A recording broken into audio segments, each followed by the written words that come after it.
Welcome to Arcade Beat, the show where we listen to soundtracks from video games and analyze them to figure out what makes them work, not just as a piece of music, but as a part of something larger. Ever wonder why the music to Mario 64 sounds exotic, yet familiar at the same time? Or why you can't get that riff from Mega Man 2 out of your head? Arcade Beat has you covered. Hey everybody, I'm Drew. I'm Sully. And this is Phil. And welcome to another episode of Arcade Beat. Unfortunately, Alden couldn't be with us this week, but today... We're all broken up. He's fly fishing in Bermuda right now. Yep. Yeah, jerk. I don't know how the fly fishing is in Bermuda, but... Terrible. That's why I can't even understand it. Well, you know, sometimes people just need to get away. They do. They do. Speaking of getting away, we're going to be covering the iconic Silent Hill 2 this time. Ooh, I like that. In sort of, I guess, the Halloween tradition of doing spoopy stuff around October, we're going to be covering the granddaddy of survival horror psychological thriller games itself. And I guess as a bit of a disclaimer, this game deals with some pretty heavy topics, and I'm going to try not to dwell on that too much, but it might be necessary in our discussion of the soundtrack to talk about some of the ways that the cast of characters is just really, really messed up. Like these participants. Yes. Not unlike ourselves. But as I guess as sort of an opening remarks kind of thing, just one concept that I would like to keep in mind as we go forward, and a constant theme that I've noticed throughout Silent Hill 2 is I think the reason that makes it so successful as a psychological thriller is the fact that all of the characters are very grounded. They're not these over-the-top archetypes, like you don't have your Chris Redfield Army Marine type soldiers from Resident Evil. You don't have your like super beefcake action heroes. Like the main character, James Sunderland, is a clerk who lives in like the Midwest somewhere. So, and like all of the other characters, like Eddie is just some dude bro who's been picked on his whole life. And Angela is just a teenager who had an abusive relationship with her parents growing up.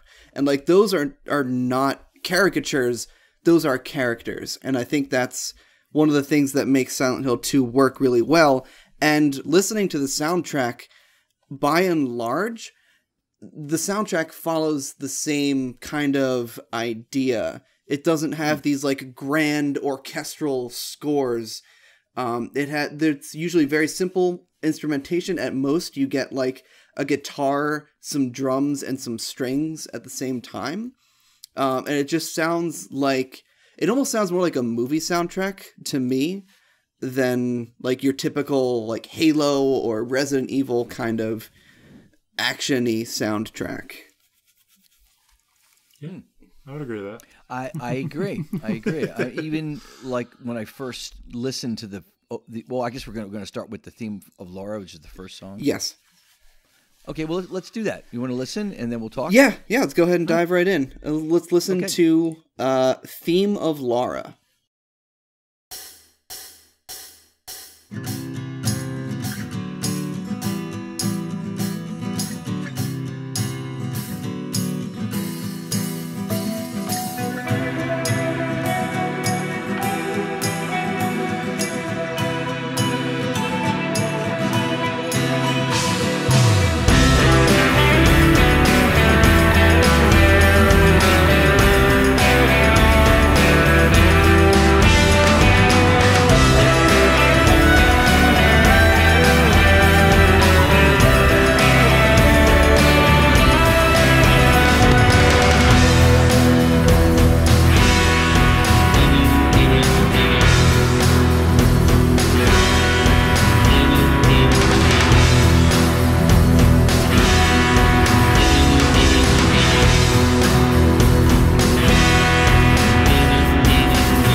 So the theme of Laura is sort of the de facto theme for Silent Hill 2.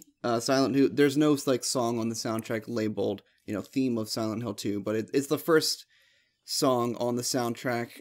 It plays during the in the HD collection when you're selecting which Silent Hill game you want to play. It plays on that menu as well, and it's just sort of generally regarded as like kind of the theme of Silent Hill 2 itself. And it has this sort of dichotomy to it a little bit. It feels like somber, but at the same time it's also a little upbeat, and it feels hopeful, I think. Yeah. The melody is kind of melancholy, but it's still got a strong beat under it to like drive it. And when it starts, it opens up with like acoustic guitar, and it almost sounds like Dave Matthews rock in a way. It doesn't come out the gate going, this is scary. Yet it's got that little modern gitchy thing like the Can't Kill Yourself kind of movie series where it's kind of a young thing. So it's got like pop rock music, but there's something weird going on in there. The thing that I thought, that I kind of wanted to dig into a little bit when I was looking at this is because it's the theme of the game being theme of Lara, why not theme of James? You know what I mean? Mm-hmm. And I was reading a little bit about like the art direction and a lot of what they were going for with the game in general. Mm-hmm. And what really seemed to fit is that they purposefully put you in a very, very real world, like you were saying, with real characters at the beginning. And so the thing that makes it kind of like creepy, the thriller aspect of it, is when you start to lose that reality. Yeah. And Lara never endures the like creepy shit that James goes through. She's never there for any of the wild stuff. Exactly. So this is the beginning. This grounds you in reality. Lara is kind of the grounds in reality. It's almost like when you know she's around, you know you're safe. Yes, that is a very important point to note. Lara as a character is sort of James's anchor to the real world. She is the only character that you encounter who is not experiencing the same things that James and the others are experiencing. Silent Hill is sort of this place where you have your own like personalized hell, where you have to atone for your sins, and all of the things that you face, all of the struggles are related to the sins of your past and like the for lack of a better term, the deficiencies with your character. But Laura is just like an 8-year-old girl. She doesn't have these like heavy sins weighing on her, so she's not experiencing all of these like crazy like skin monster things, and like, so it's like you're saying, it's a very important thing to note that Laura is like the ground in reality for James. So they kind of portray that like reality versus like danger and like unreal in the music throughout, with degrees to which they use actual music, I guess is a way to put it. Mm-hmm. Like melody means reality in this game. So when you lose reality, they're really big on metallic sounds, I've noticed. Yes. So this is like the most like just regular song, I think, of all of the tracks. Mm-hmm. A very non-formal way to put it.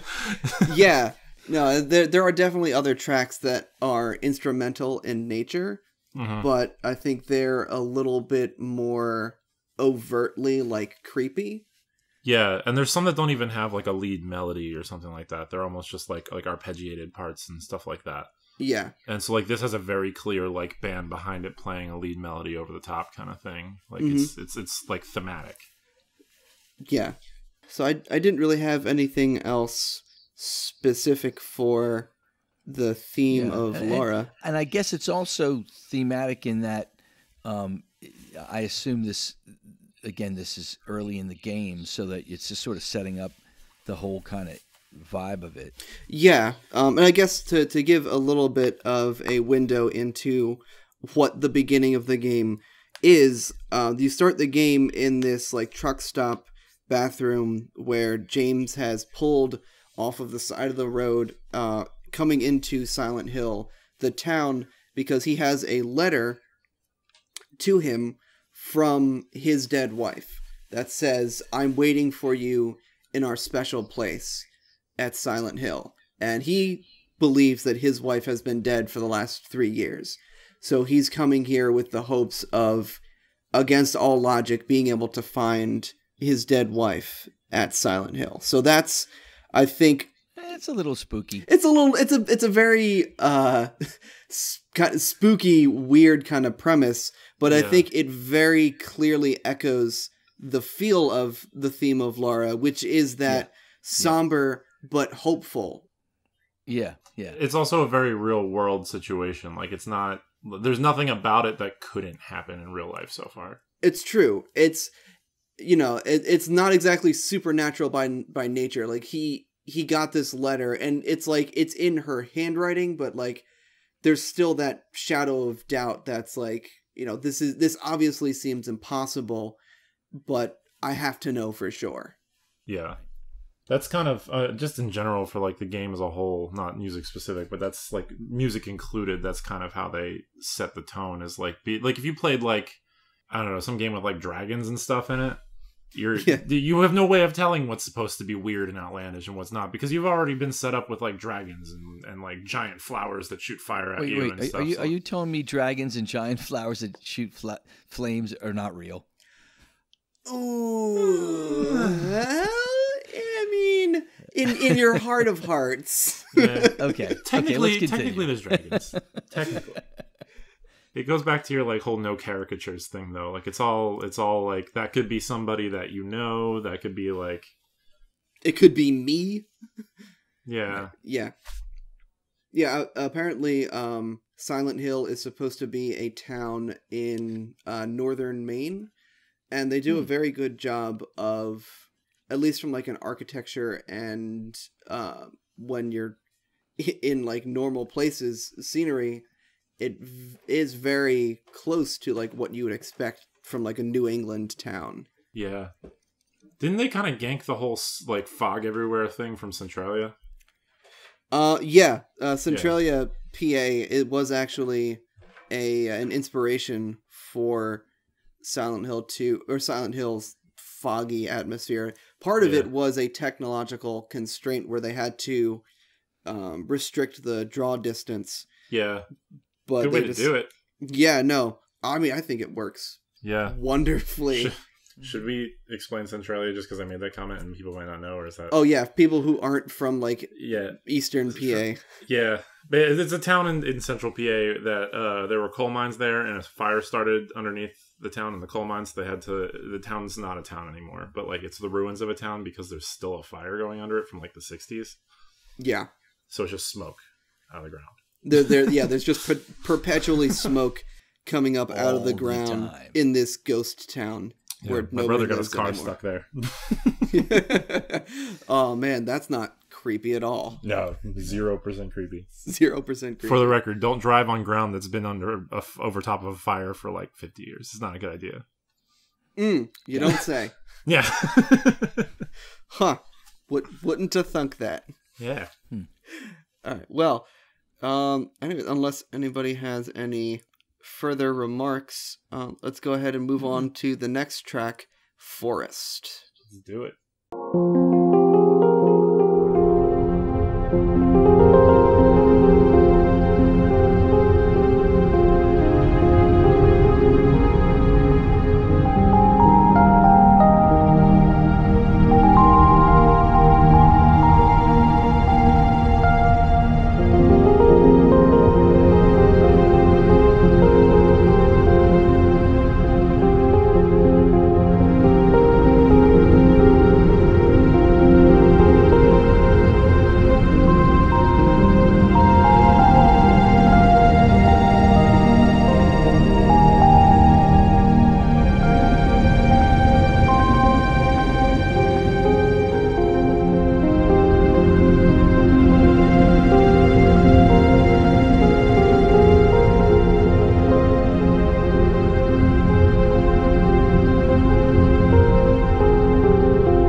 Forest is significant, in my opinion, because it plays when you are walking from the roadside to Silent Hill proper, and there's, as you might expect, a small forest that you have to go through to get there.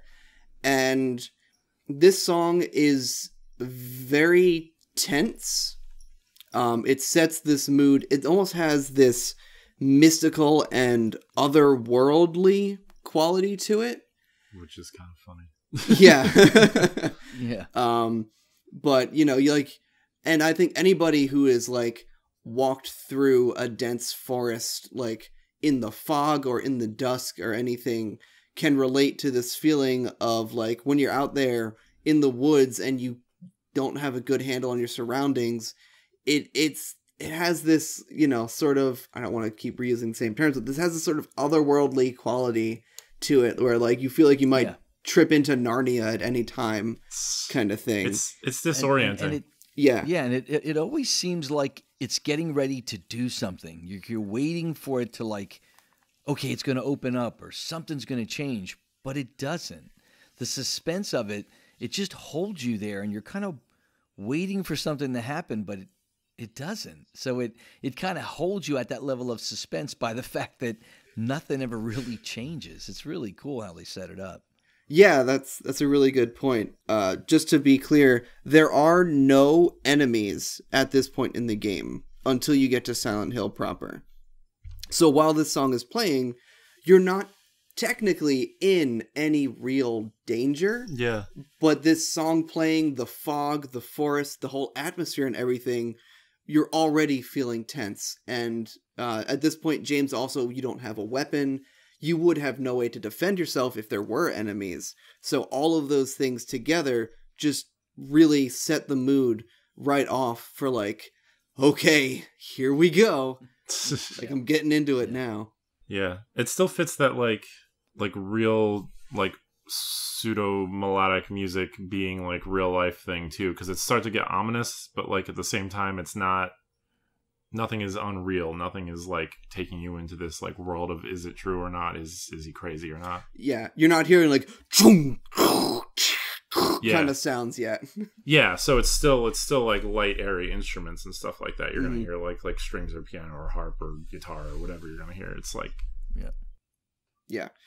And also as a point of reference, this song is playing when you first meet Angela, who is in the cemetery of all places, right outside of town, looking for her mama.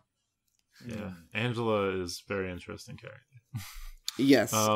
She has so many layers. Yeah, something that I think is kind of fun about her that'll probably come up later is that she's the first of the secondary characters that you meet, and she's the last to have her, I guess, trauma resolve. Is the right way to put it? Yeah, she's the first that you meet, and as far as I recall, she's also the last of the secondary characters that James interacts with. Yeah, not counting Mary/Maria for like the final boss encounter. Right. Yeah, which is a thing. That's something we'll cover later. That's I have some stuff to say about that, but we're not there yet. I don't want to just like spill my entire notes out on song 2. Right. Yeah. We got to leave a little bit of anticipation. Yes. Got to keep them interested. Let's go ahead and move on to A World of Madness. Oh, I like this.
Oh boy, we in this now. Now I'm starting to get scared. Yeah. So important to note is that this song plays when you actually enter Silent Hill. Yeah. It's kind of the perfect transition piece as far as like the whole soundtrack is concerned too, because it starts to dabble into more metallic tones. Yeah. But it also does like you start to hear a lot of like dissonant sounds and a lot of like off rhythms and stuff like that, but it's in a way that you can pick out, like in your ear you can hear that it's wrong because it should be this if it were trying to be like a sweet melody or something like that. Mm-hmm. It's just it's like ever so slightly off, and you can tell what it should be. And like same with the rhythms, it kind of just like skips a step or something, and it was almost like the time signatures of each element are a little different, so that it's in a way like an odd round, because they don't always hit, they rarely hit at the same time. So the dissonance is constantly changing, yet the melody lines are the same. So you get this odd, this should be the same, but it's not. And it sets up that very eerie attitude. And then you get that one little percussion thing that just kind of goes, oh, guess what? I'm kind of not supposed to be here. It's just really clever. Yeah, no, at this point, you have already fought your first monster, which is the lying figure, which is this female figure who is like trapped in a straitjacket made out of its own skin. So we've really started to dive Wait, off. is that weird? Yes. Oh, okay. Yes. Oh, relatively speaking, no. For normal people, yes. Yes. I got it. Yeah, no, that's just the beginning of everything. But the game has started to take this turn off the deep end, and the music has too. Like you were saying, it hasn't gone like full on like Dark World, Silent Hill stuff yet, but it's got this like weird kind of warbly droning thing going on in the background a little bit, and like you're saying, the time signatures are starting to be off, and it's just like now we're in Silent Hill. A world of madness. A world of madness. You will find the naming of the tracks in this some of them are really, really pretty clever, and we'll get to some interesting ones later. But for now, let's go ahead and listen to Promise Reprise, which is interesting that the reprise happens before the initial promise. A little strange. Let's check it out.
To set the scene, when this song plays, it's the second time that James meets Angela. And when he meets Angela, she's lying on the ground in front of a mirror holding a bloody knife. And she's sort of contemplating suicide. I feel like this track is a really good example of how the game separates like that whole thing of like real versus unreal that I was talking about from like safety and happiness versus sadness and melancholy, because this is very real but very, very sad at the same time. Yes. And like it does a good job of that, I guess, because it's using like the bells and the piano and stuff like that, but you still get a sense of like unease in the tone of the music, and it's still very melancholy sounding. Also, a quick note, something that I just realized that I don't think this really has any actual bearing, but because you made note of the reprise coming before the actual Promise track, I've noticed that Angela gets all the reprises. It's interesting. I don't know if they did that on purpose, but like, no, there's like two of them now, so you know what I mean. Like that's But like they both get played during Angela scenes. Yeah, that's interesting. I didn't pick up on that, but I mean, so for the reprise coming before the actual song thing, this Promise reprise plays at this point in the game. You know, maybe half an hour in, what have you. Promise, the not reprise version, plays during one of the ending credit rolls when you get the Maria ending. So, for whatever reason, they decided to name them, put the reprise first. But along that note, I think there is actually some significance to that. James's initial promise as like the premise of the game is to go to Silent Hill and save his wife, who he thought was dead for the last 3 years. That was James's promise. The reprise of his promise is at the end of this scene when James takes Angela's bloody knife as a symbol of his second, like, unconscious promise that he's going to kill himself at the end of the game. I guess, spoilers if you haven't played the game before, one of the endings, James gets in his car and drives into Toluca Lake. So I think that the Promise reprise is a symbol of James's second promise that when everything is said and done, he's going to kill himself. All right. Okay, I'll buy that. Yeah. Didn't think about that one. I'll go with that. That works. Yeah. Cool, depressing, cool. Yeah. And in some ways, it's interesting, and I think the way they use the term reprise. Often, what happens when you have a song and you want to visit it again, but in a less intense way, or in a simpler way, or not as complex, that's normally what a reprise is. So it seems that all they're kind of doing is using the term, but not in its conventional way. Because obviously, normally when you think of reprise, you think of, oh, it's returning. But I think in this case, they kind of use it as this is just an indication of something that isn't fully realized until later. So it's just an interesting way to use the term. But I think in some regard, they're just kind of changing, using the same intent, but just kind of naming it in an unusual fashion. Yeah, this Promise reprise is definitely simpler from an instrumentation standpoint than Promise, but from like a musical standpoint, mood, feel, melody, I mean, maybe it's just my lack of training in the subject, but they sound almost nothing alike. So it's really, I think the name comes from a standpoint of, like you were saying, similar themes and ideas in how they relate to the game. Right. Which is a very interesting thing to do, considering most people probably aren't going to know the names of the tracks of the song. Yeah. But it's very deliberately done, which is very interesting. Yeah. That's a cool idea.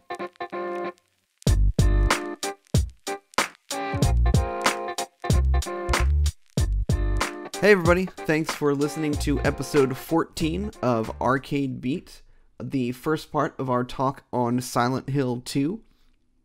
I had a lot of fun recording this one. We played this game a while ago on our channel, and it really left a lasting impression on me, and I'm just super excited to cover the music for this one. There's some really cool stuff here. On the announcement side of things, part 2 of the Silent Hill 2 talk will be up 2 weeks from now. That'll be November 2nd, so just after Halloween. Had to get a little bit of survival horror in during the month of October, at least one episode before Halloween. So I'm super psyched that we were able to get Silent Hill 2 done before Halloween. Also, as a reminder, the Extra Life Game Day is coming up on November 4th. That's in just a little over 2 weeks from now. I'll be doing 25 hours of Devil May Cry from 8 a.m. on November 4th to 8 a.m. on November 5th. And I'll be doing my traditional donate $1 every time I die over the course of the marathon. And I always challenge people to match me dollar for dollar. But if you can't, if you can only do $1, $5, every little bit helps. A lot of the money that Extra Life raises comes in at $1 at a time. So you might not think that it makes a big difference, but it really does. And the Johns Hopkins Children's Center that I'm raising money for is a nonprofit hospital, which means that they never turn someone away because they can't afford to pay for treatment, which is pretty huge in my book. And it does mean that they rely on donations in order to just keep the lights on at the hospital. So your donations are super important, and they are really, really appreciated. So thank you to everybody who's donated already, both this year and in years past. And I urge you to take a look at our Extra Life page. There'll be links in the show notes on iTunes, on our website, and in the YouTube description.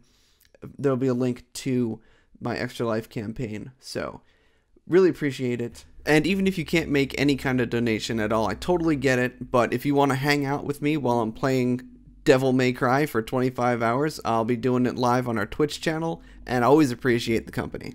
That's about all that I have. As always, a huge shout out to all of our subscribers: Seraph, Poltiv, Alex, BB, Andrew, Vince, Sully.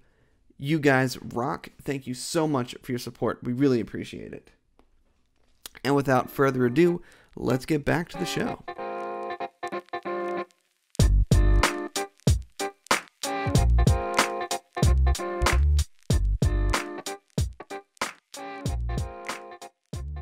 Okay. We've met Angela at the Lakeside Apartments, and let's go ahead and listen to Ashes and Ghost, which also plays during the Lakeside Apartment.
Boy, howdy.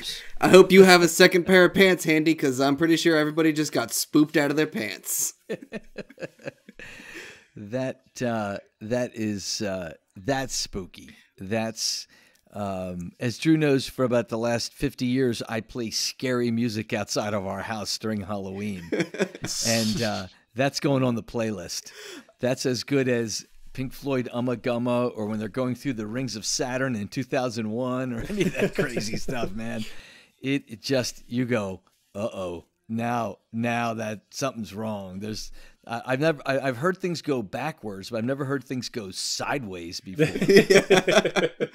Yeah, no, it's funny that you mentioned the Halloween playlist thing, because like as I'm listening to a couple of these songs, I'm like, oh man, this would go perfect on Dad's playing Halloween playlist. I saved it already. It's great. Yeah. No, it's that's spooky. It's just, there's no two ways about it. You're just kind of like, get me out of here. And I think my favorite part about this song is how they use it. There is a room in the in Lakeside Apartments where there's just a dead guy in an armchair and a staticky TV. And you need to go there in order to get a key item to move on in the game.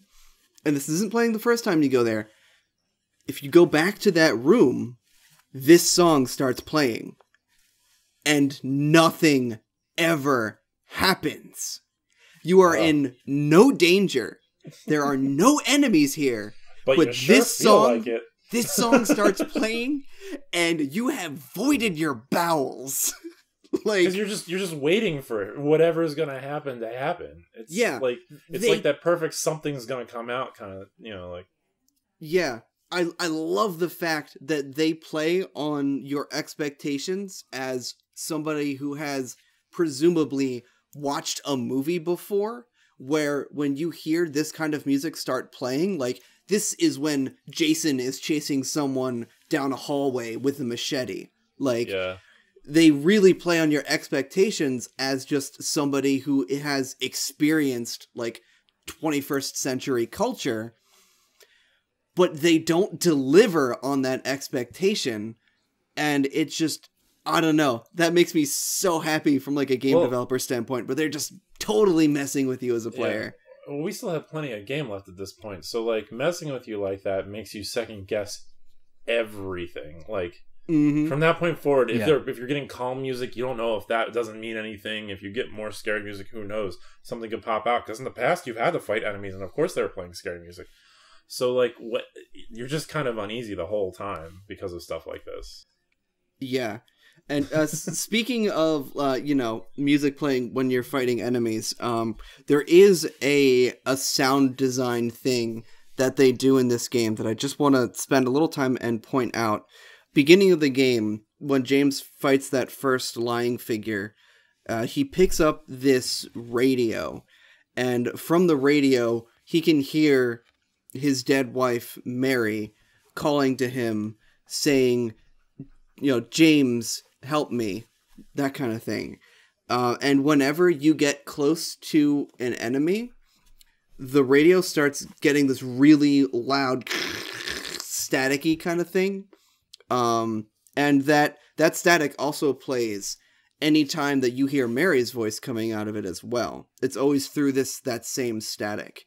So it works really well from a game design standpoint in cueing you in to the fact that there are enemies nearby and you need to be on your guard. But it also serves a bit of a story purpose in that it sort of ties Mary to all of the enemies and the monsters in the game from like a common like audio thread standpoint.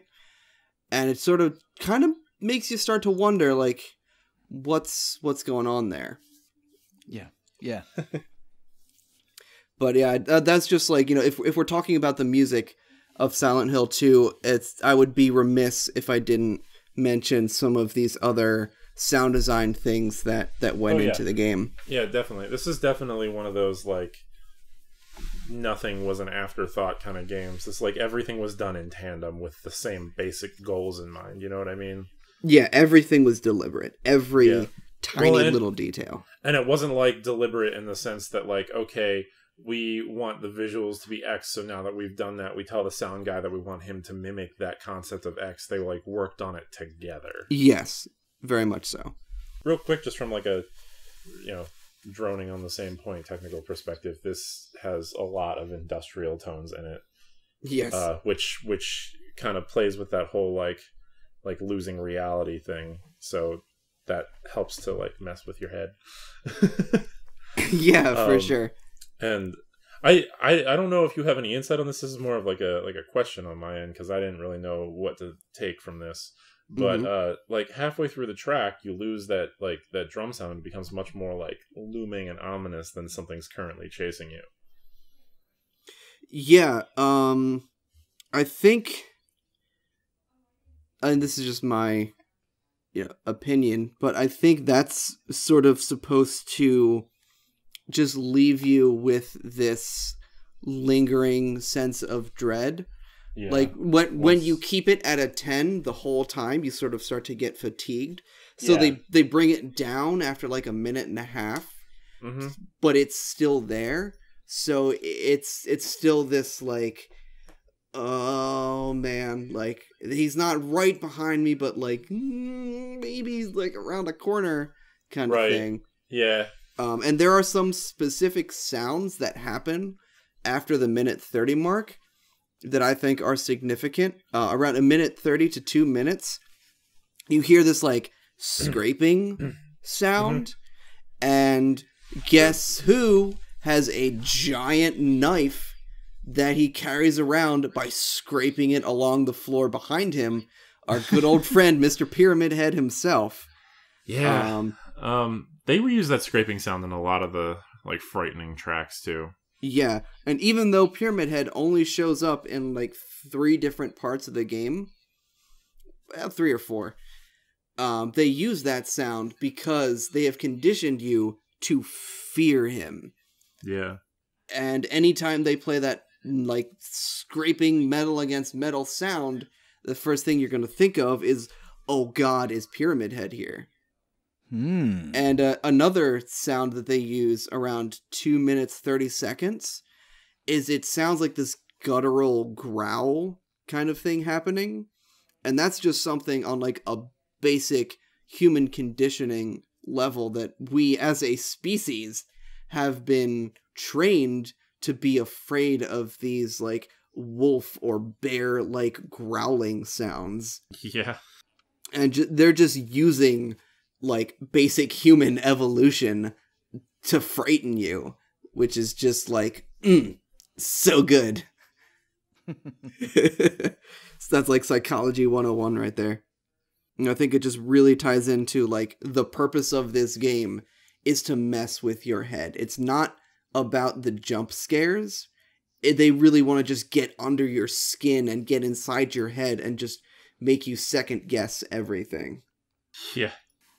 Gotta love it. Well, let's go ahead and dial it back a little bit and head on over to Heaven's Night for a bit of a drink.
I have some stuff about this one.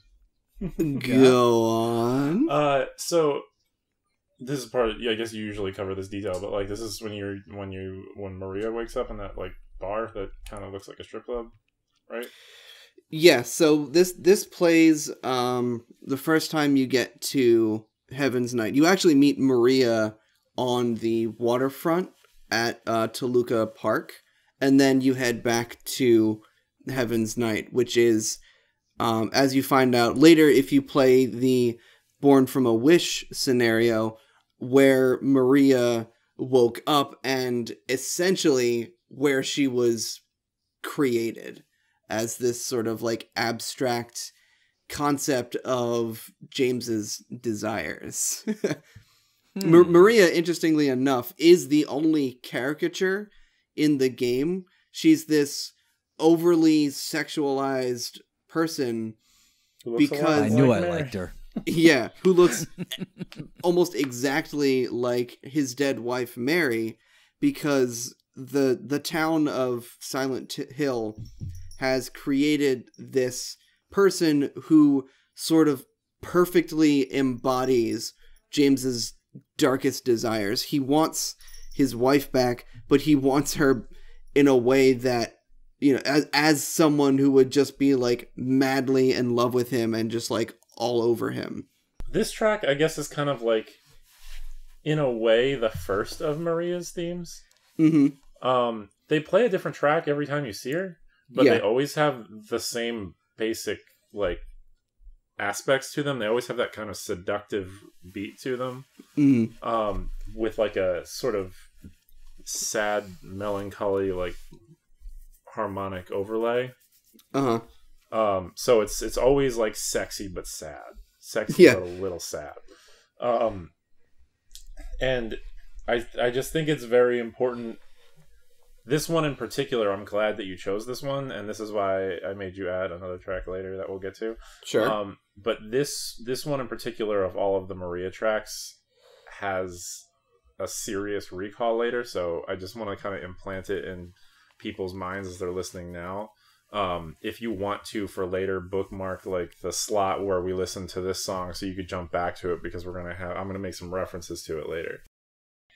I don't really have too much else on this one other than the fact that it kind of sounds like the drummer has a seizure in the middle of playing and then just recovers.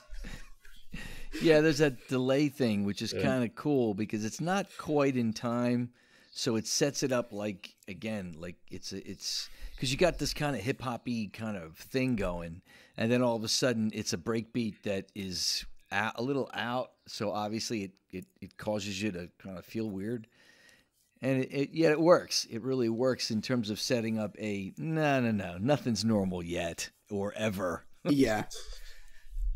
This is like a safe-ish place. Like, I don't think there's any monsters that show up here, but from like a sound design and a game design standpoint, they never really want you to feel too safe.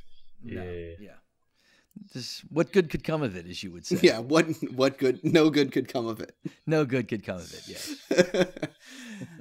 All right, well, let's go ahead and listen to The Darkness That Lurks in Our Mind.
Yeah.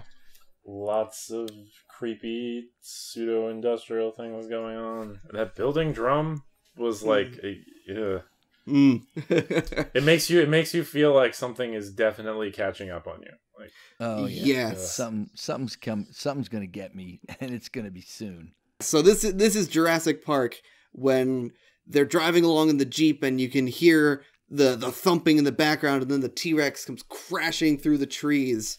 But it's not quite that action-y, but like, yeah, that's what the building, like the dumpa thing just kind of reminds me of.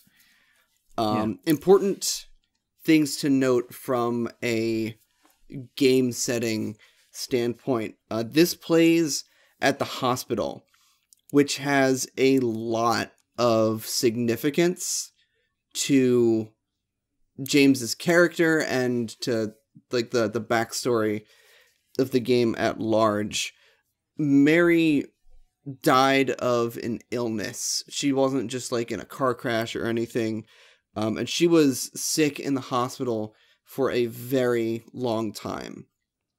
So James does not have very fond memories of hospitals. He spent pretty much every day going to see Mary and taking care of her. And it really, from his perspective, it stole his life away for years at a time. And that definitely comes into play later. And relating back to the whole song titles having meaning to the game itself, the darkness that lurks in our mind plays at the hospital.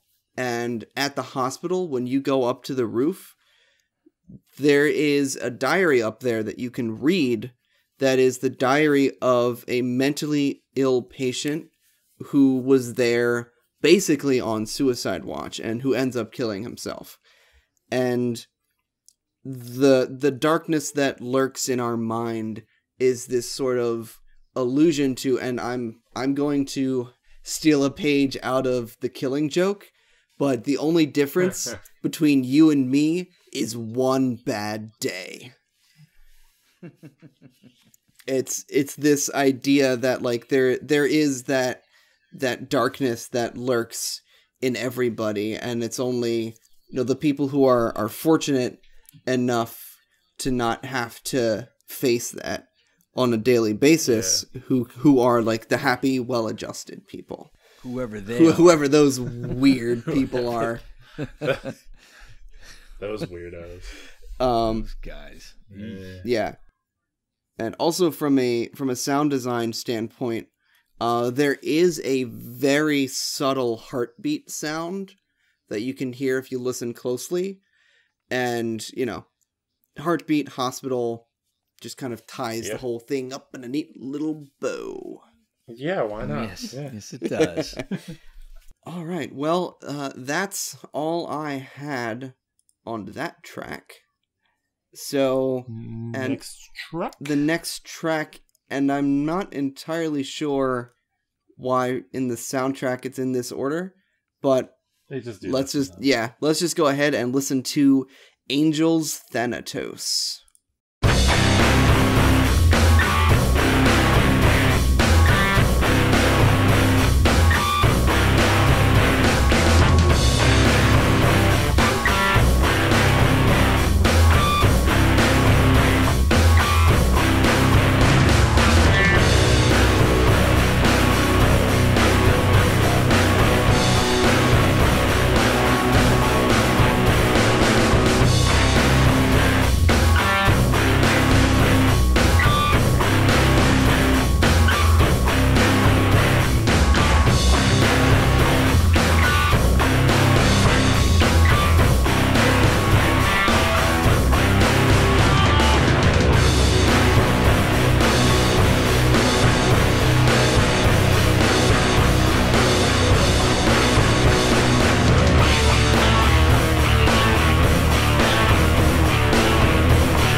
Oh, what? That's all of a sudden. That is one. All of a sudden, we get metal. That is one bad that's mamma jamma. that's this game's Braska's final Aeon.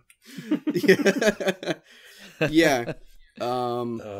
So, just to to set the scene, this song plays during the credit roll if you get the in water ending, and the in water ending is the ending I was talking about earlier, where kill yourself ending. Yeah, where James gets back into his car and drives it into Toluca Lake. For anybody who's not aware, relating back to the title, Thanatos was the personification of death in Greek mythology. So that is just like further evidence to the fact that this ending clearly results in James's death. Yeah. And he turns into James Hatfield. Yes. This track reincarnated.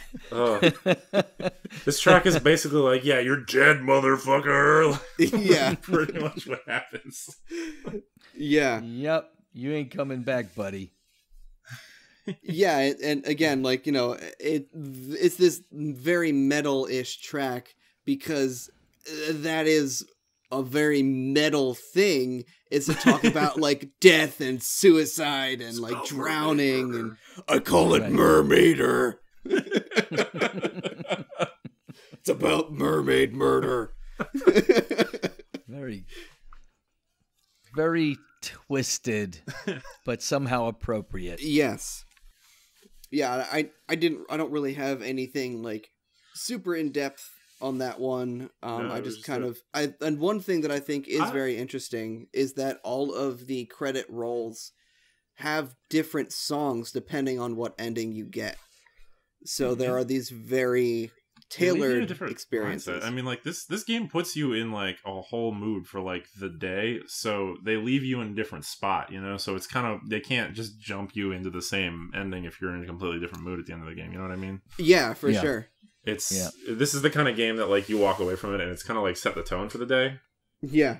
So if you beat this game in the morning, the rest of your day you're gonna be the way you're gonna be that way. You're gonna be that way. Yeah, and it might be angry, it might be real sad, it might be depressed, it might be scared, but it's that way. Whatever that way is, you're that way for the rest of the day. Yeah. Yeah. You have to reset. For sure. Yeah. Yeah. I need to have some mental sorbet to cleanse my palate. Oh boy. Citrusy. All right. Well, mental floss, if you will. Mental floss, yes. Nice. Well, let's go ahead and move on to Block Mind. That's a YouTube ad. All right.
Yup.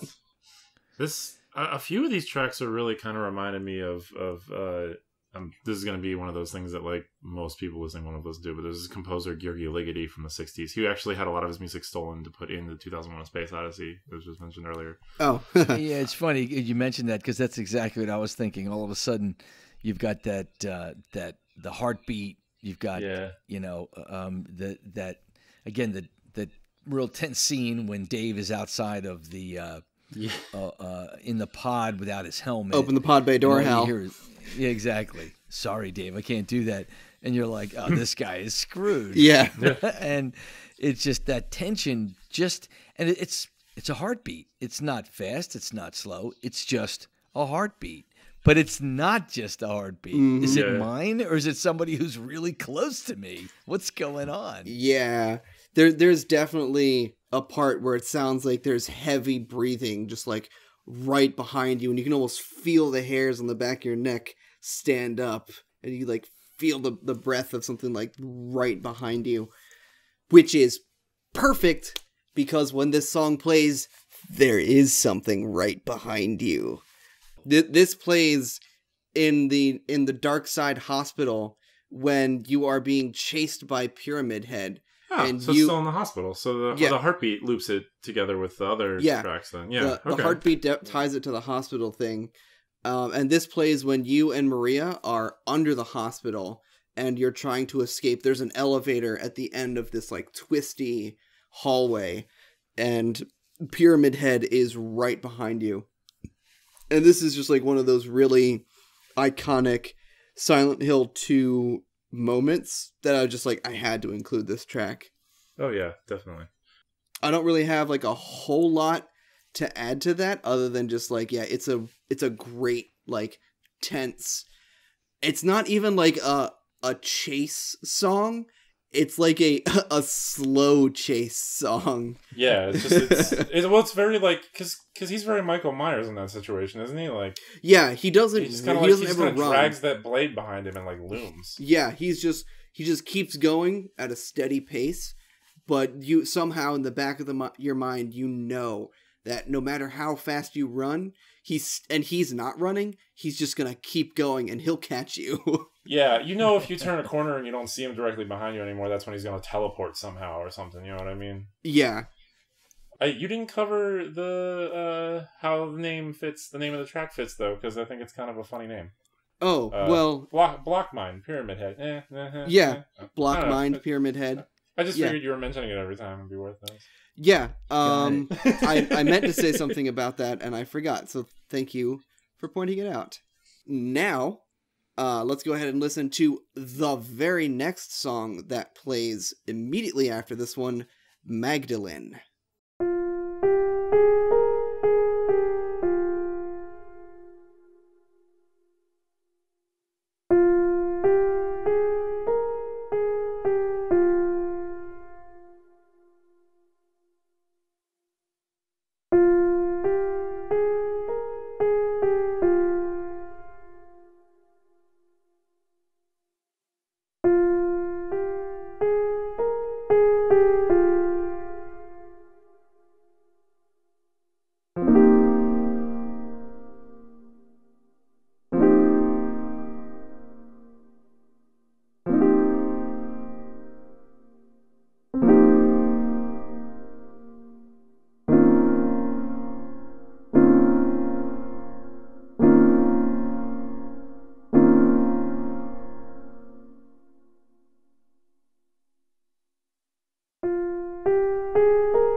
Yes, so that is another instance of what Sully was talking about, where the instrumentation isn't anything super weird, Yeah, it's not industrial or anything, but it's still kind of an eerie. But it's totally. It's eerie and it's just sad. Yeah, well, for good reason. I mean, yes. This song plays when Maria dies the first time. At the end of the chase, James gets to the elevator.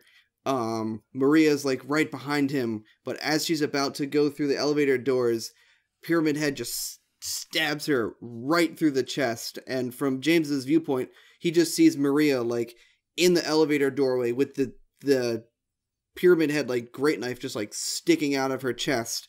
And then the doors just close and James rides the elevator up out of the hotel.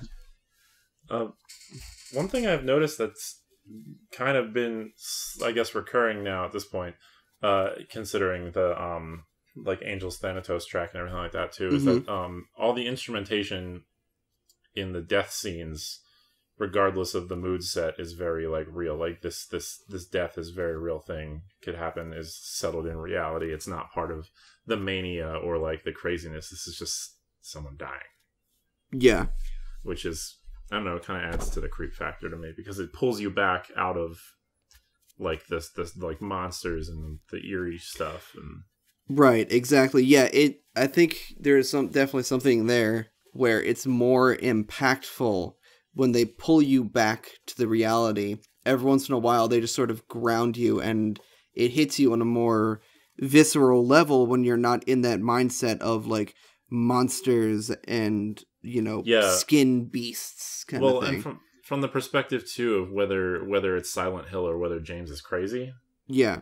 Like, you know, this isn't, if you're of the mindset that maybe he's crazy, you know he's not crazy here. You know, like this is a real thing. Yeah. Yeah. Yeah. It is just spooky and weird, and at the end it just sounds like it even gets dissonant where it's just like, I'm gonna push down 6 keys even if they don't work. Yeah. There is just a little bit of like when the chords start coming in, it's just like little something off there. Something's wrong here. Yeah. It's cool. Thanks for watching, everybody. Make sure to click that subscribe button to stay current on all things Duplaying. If you really like us, why not support us on GameWisp? We've got lots of awesome rewards for our subscribers, including early access to our videos and exclusive content. Thanks. Catch you guys next time.